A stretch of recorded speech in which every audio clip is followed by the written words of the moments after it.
Assalamualaikum warahmatullahi wabarakatuh. Salam sejahtera untuk kita semua. Perkenalkan, saya Walson Duli Aguslau, SPD MOR, NIDN 1125088702. Saya adalah salah satu dosen pada program studi Pendidikan Jasmani, Fakultas Pendidikan Olahraga dan Kesehatan IKIP PGRI Pontianak. Pada kesempatan ini, perkenankan saya untuk menyampaikan pernyataan diri dosen dalam unjuk kerja Tridharma Perguruan Tinggi PDD UKTPT pada bidang pengajaran.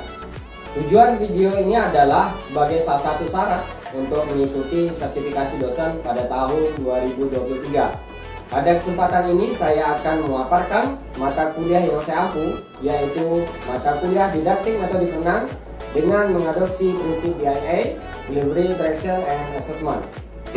Mata kuliah Didaktik Metodik Renang ini dilaksanakan pada semester 4 atau semester genap tahun 2022-2023 dengan kode mata kuliah MPB 420165. Status mata kuliah wajib dengan bobot SKS 2 SKS dan tidak ada mata kuliah prasyarat. Adapun deskripsi mata kuliahnya, yaitu mata kuliah Didaktik Metodik Renang ini bertujuan untuk membekali mahasiswa dengan pengetahuan dan keterampilan mengajar renang.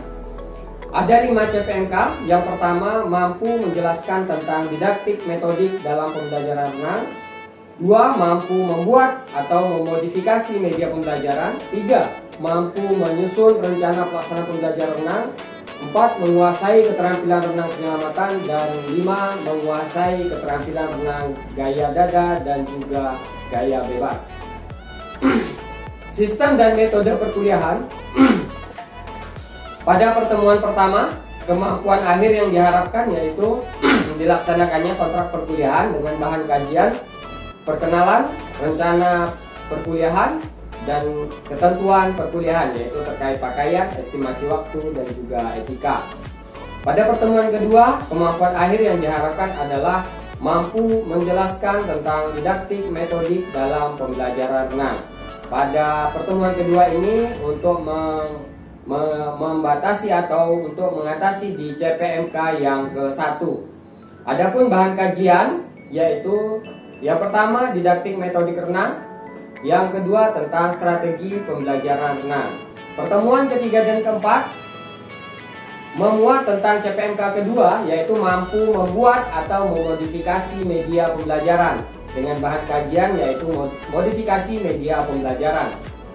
Strategi perkuliahannya yaitu dengan kuliah tatap muka, kemudian diskusi dan juga ada tugas. Pada pertemuan kelima dan keenam ini mengadopsi atau mengatasi untuk CPMK yang ketiga, yaitu mampu menyusun rencana pelaksanaan pembelajaran renang dengan bahan kajian yang pertama format RPP, kemudian menyusun RPP renang. Dengan strategi perkuliahan, kuliah tatap muka, kemudian diskusi dan juga tugas menyusun RPP. Pada pertemuan ke-7 dan 8 ini mengatasi untuk CPMK keempat, yaitu mengetahui dan menguasai keterampilan dasar renang penyelamatan.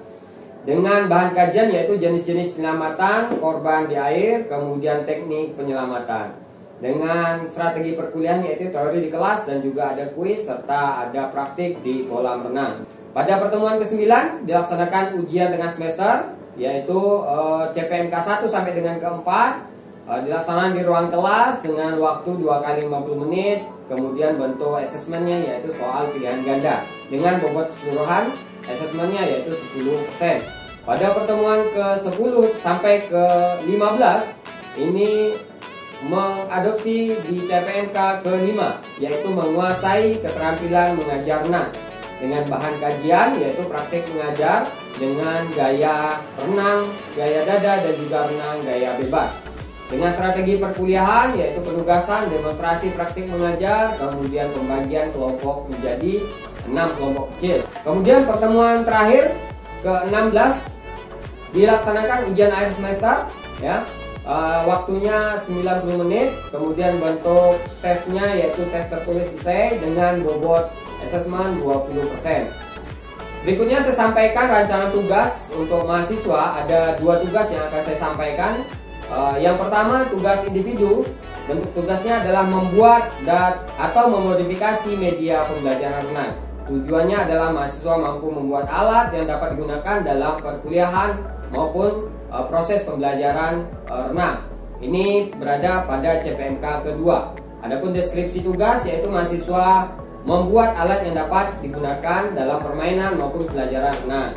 Dua, mahasiswa dituntut untuk memiliki kreativitas dalam memodifikasi alat. Tiga, mahasiswa membuat panduan detail tentang bahan, kemudian cara pembuatan dan juga fungsi alat tersebut. Kemudian indikator penilaian ada 4. Yang pertama, kesesuaian modifikasi dengan materi, kemudian kreativitas, kemudian kemampuan atau alat modifikasi, kemudian yang keempat, ketepatan waktu pengumpulan tugas. Waktu tugas ini diberikan selama 1 minggu dan pada pertemuan berikutnya tugas tersebut akan dievaluasi. Kemudian tugas yang kedua yaitu tugas individu juga dalam bentuk membuat RPP pembelajaran renang. Tujuannya adalah mahasiswa mampu membuat RPP pembelajaran renang. Ini khususnya pada CPNK ketiga. Deskripsi tugas, mahasiswa membuat rencana pelaksanaan pembelajaran renang dalam bentuk dokumen RPP. Kemudian RPP ditulis dan dijilid buku. Indikator penilaiannya ada 3, yaitu kesesuaian format RPP dengan materi, kemudian kelengkapan isi RPP, kemudian ketepatan waktu mengumpulkan tugas. Lama tugas diberikan selama 1 minggu. Kemudian pada pertemuan berikutnya akan diberikan evaluasi terhadap tugas tersebut. Terakhir, sistem penilaian pada mata kuliah didaktik metodik renang ini ada 5 indikator penilaian. Yang pertama ada pelaksanaannya atau diberikan kuis 2 kali dengan bobot sebanyak 20%. Ini mencakup di mata kuliah di CPNK 1 dan juga CPNK keempat. Kemudian ada 2 kali tugas dengan bobot 20%, mencakup CPNK 2 dan juga CPNK 3. Kemudian yang ketiga ada praktik mengajar. Nah, ini bobotnya paling besar yaitu 30% ya, memuat di CPNK 1 sampai dengan CPNK ke-5. Kemudian yang keempat ada ujian tengah semester bobot 10%, kemudian ujian akhir semester bobot 20%. Selanjutnya saya akan menyampaikan video atau menampilkan video proses pengajaran pada mata kuliah didaktik metodik renang, terutama pada materi keterampilan dasar renang penyelamatan. Ini berada di CPNK keempat. Selanjutnya akan saya tampilkan videonya dan selamat menyaksikan.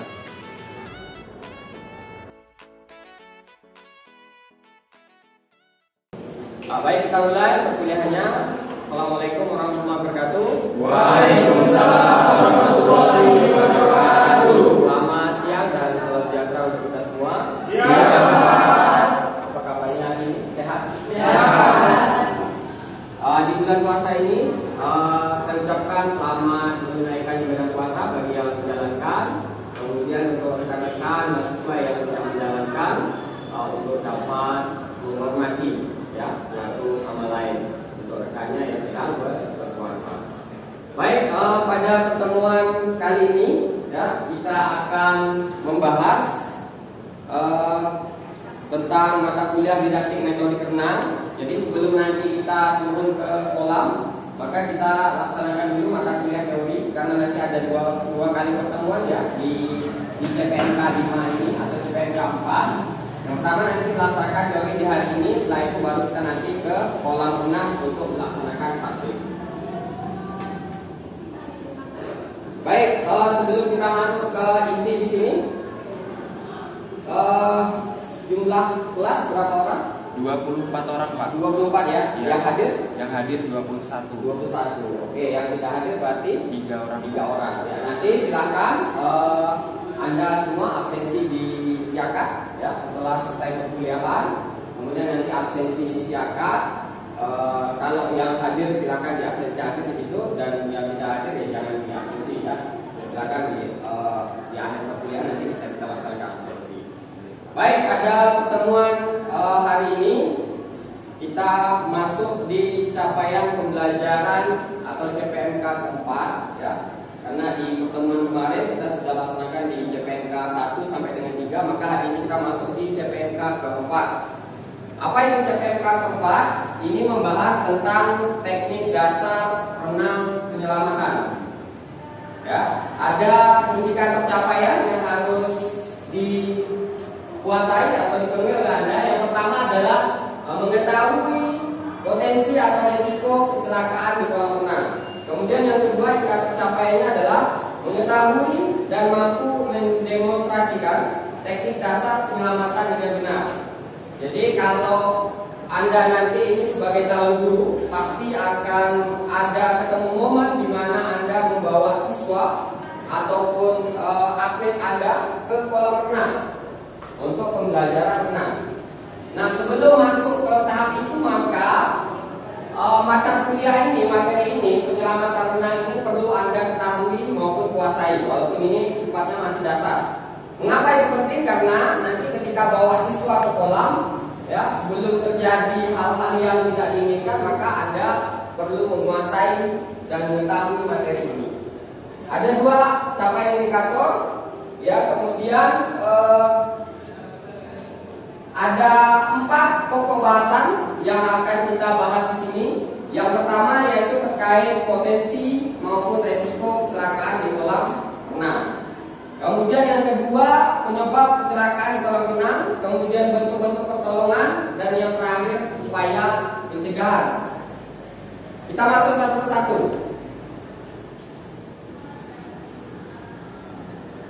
Ya, yang pertama yaitu tentang potensi atau resiko kecelakaan di kolam renang. Kira-kira di sini siapa yang sudah pernah melihat ada kecelakaan di kolam renang? Misalkan tenggelam, jatuh, misalkan. Ada yang pernah lihat? Belum ada. Oke, kalau memang belum ada, nah di sini harapan kita memang yang kalau bisa jangan sampai menemui itu, ya. Maka harus kita hindari. Yang pertama adalah potensi atau resiko kecelakaan di kolam renang.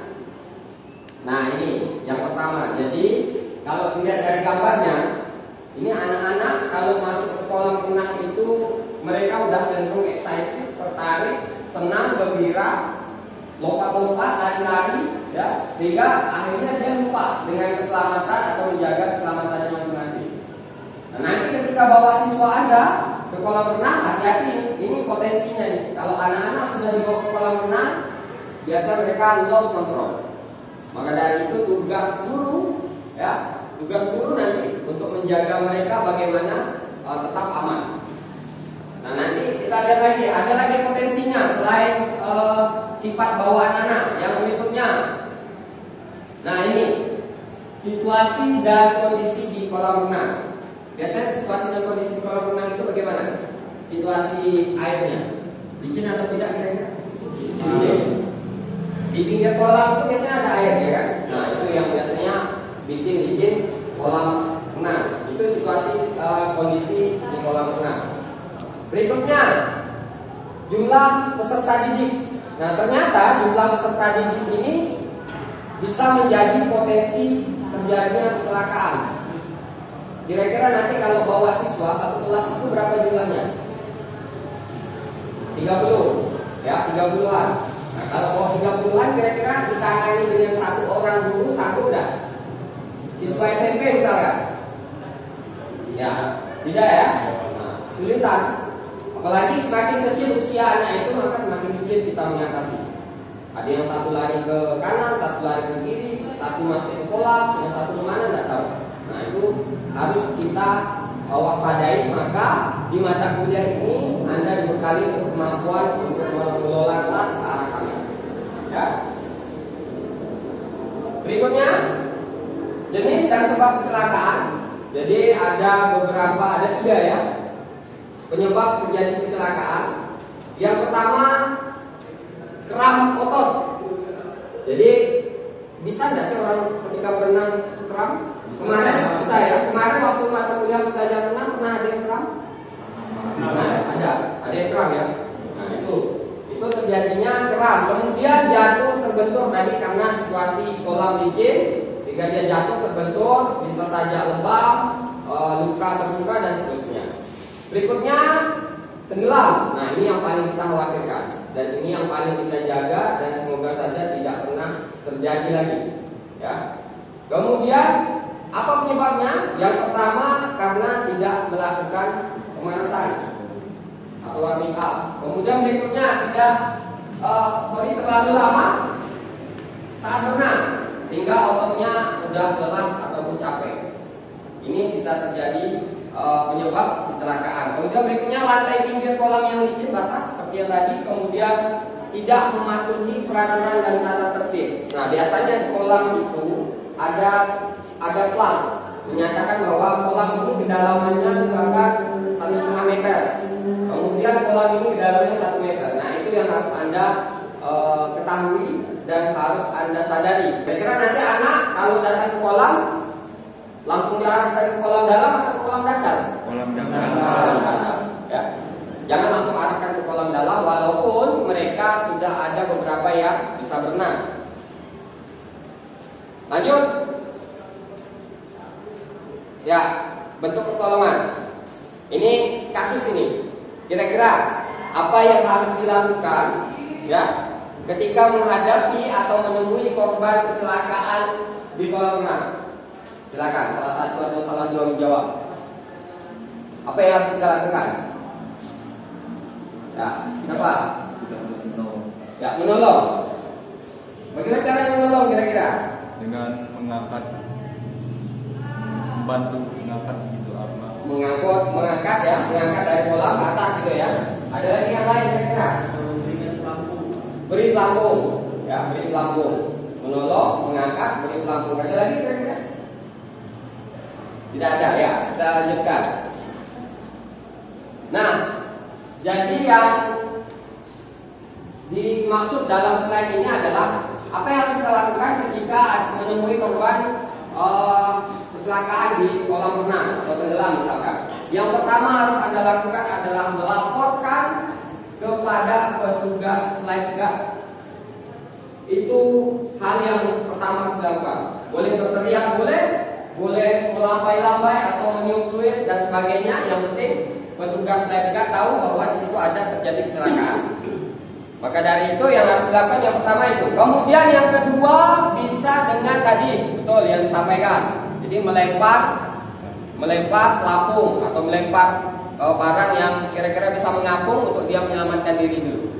Nah, kalau melakukan penyelamatan tadi, mengangkat korban dari dalam kolam itu sangat tidak dianjurkan.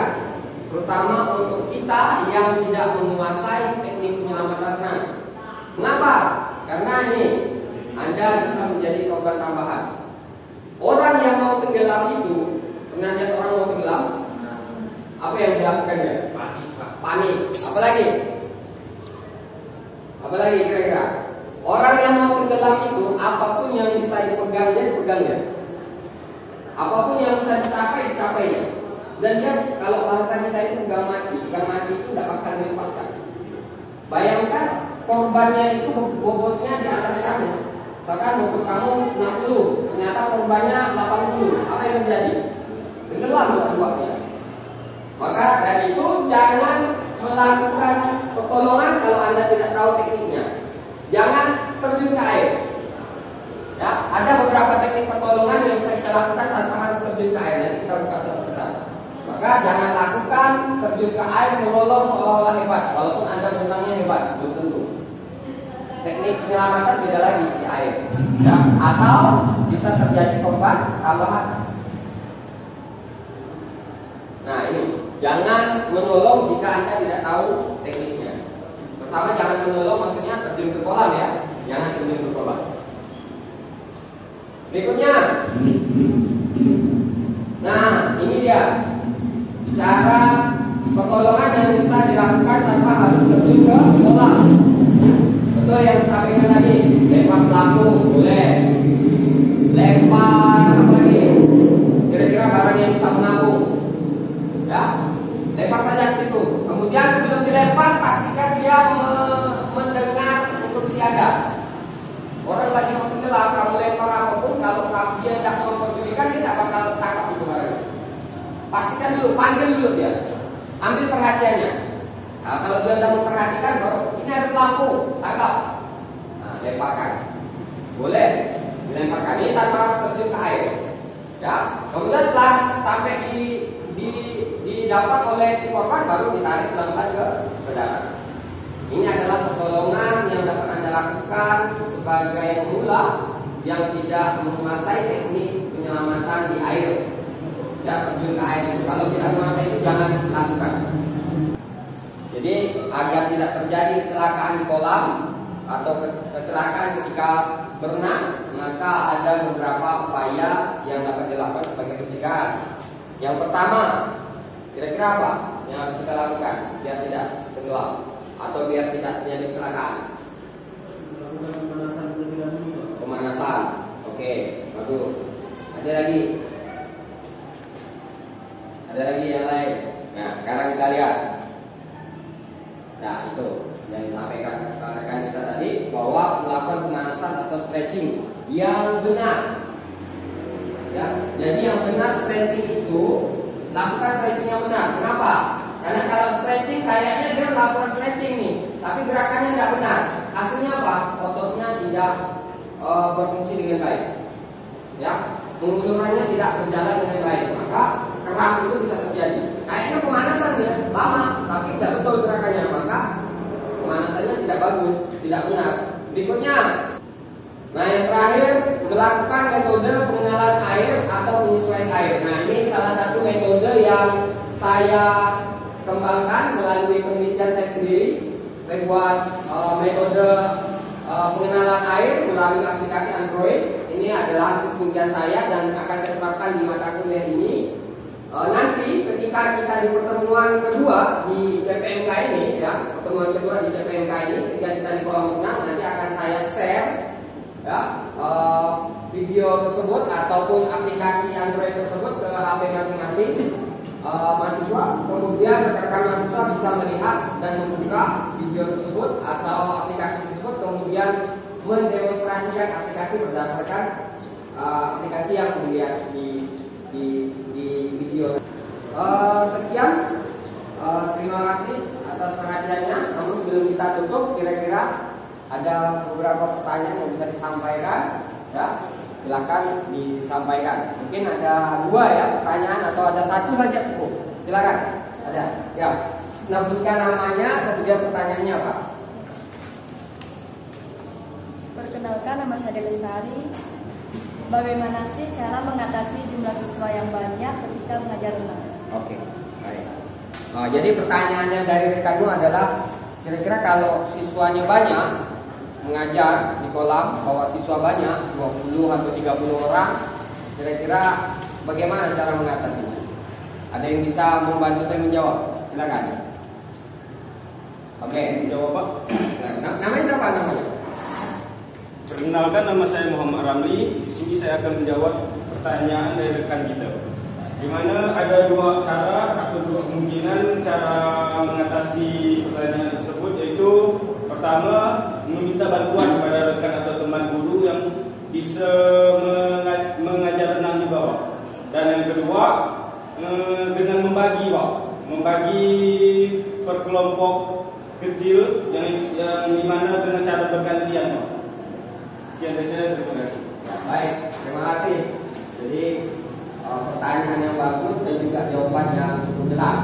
Nah, jadi yang pertama tadi bisa dengan apa? Dengan minta bantuan sama teman atau Ya, minta bantuan dari guru atau rekan sejawat yang juga sama-sama bisa mengajar renang. Jangan ajak yang tidak bisa berenang. Ya, ajak kawan yang bisa berenang dulu, kemudian lakukan pembelajaran. Atau yang kedua tadi dibagi kelompok kecil. Ya, dibagi kelompok kecil kemudian bergantian ya. Ya, Pak. Ya, betul. Bagus, terima kasih pertanyaannya. Terakhir mungkin satu lagi ada yang perlu ditanyakan, silakan. Saya Pak. Ya, silakan. Perkenalkan, nama saya Tarto. Saya ingin bertanya Pak, bolehkah kita menolong korban yang jumlahnya lebih dari 1 orang Pak? Sekian, terima kasih Pak. Ya, baik. Menolong korban yang jumlahnya lebih dari 1. Berapa kira-kira jumlah korbannya? 2 atau 3. 2 atau 3 ya, banyak sekali korbannya. Iya. Oke, baik. Jadi kalau menemukan korban yang lebih dari 1, ya, yang kita lakukan sama seperti tadi, jangan terjun ke air, tapi lakukan beberapa tahapan tadi, langkah-langkah yang bisa kita lakukan tanpa harus terjun ke air. Jadi ketika ada beberapa korban yang kita lihat, yang pertama harus dilihat atau dilakukan adalah menolong korban yang paling mudah untuk ditolong. Jadi jangan menolong yang ada di tengah kolam sementara yang di tepi belum ditolong. Tolong dulu yang paling dekat, yang paling mudah. Ya, tolong dulu yang paling mudah. Selesai lihat lagi siapa yang paling masih bisa diselamatkan. Jadi jangan sampai kita menolong yang sudah, walaupun yang di tengah sudah gini-gini ya, sudah mau hampir tenggelam, tapi yang kita pilih dulu selamatkan. Ya, kalau kita tolong yang tengah, ternyata yang tengah selesai, yang tepi juga selesai, dua korbannya. Maka selamatkan dulu yang paling mudah. Ya, selamatkan, kemudian cari lagi yang mana yang paling mudah, selamatkan, kemudian yang terakhir bagi yang paling tengah atau yang agak sulit untuk diselamatkan. Jadi lihat dulu kondisi siapa yang paling mudah untuk diselamatkan. Baik, terima kasih rekan-rekan mahasiswa. Karena keterbatasan waktu, dua pertanyaan bagus, jawaban juga memuaskan, ya.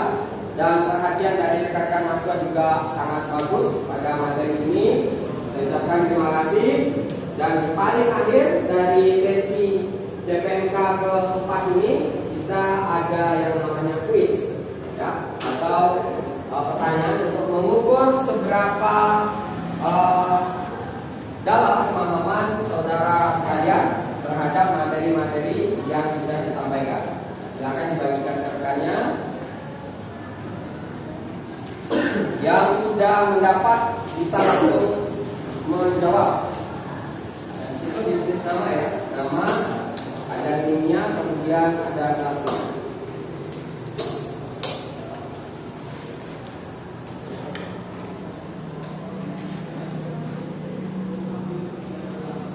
Oke, baik, waktunya tidak lama, hanya 3 menit saja.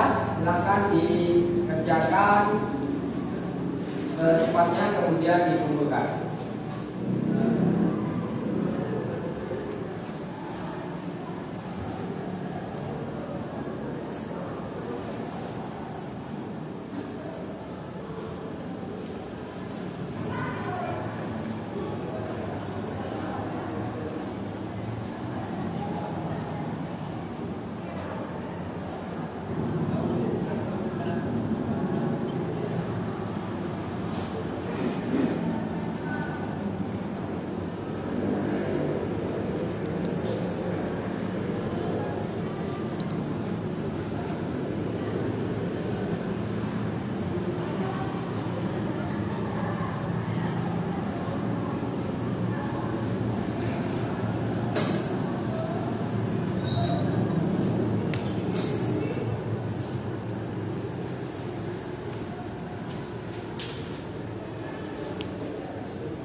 Oke, baik, selesai.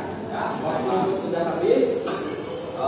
Silakan untuk mengumpulkan kawannya paling sebelah sini.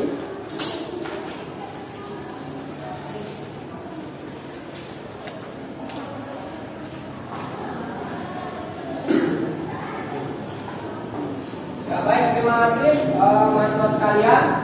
Pertemuan hari ini kita cukup karena keterbatasan waktu ya. Selanjutnya di pertemuan berikutnya kita akan bertemu di kolam renang untuk melakukan beberapa praktik terkait pengamatan dasar renang di kolam renang. Ya, demikian dari saya, mudah-mudahan bermanfaat. Kalau ada hal-hal yang kurang berkenan saya mohon maaf.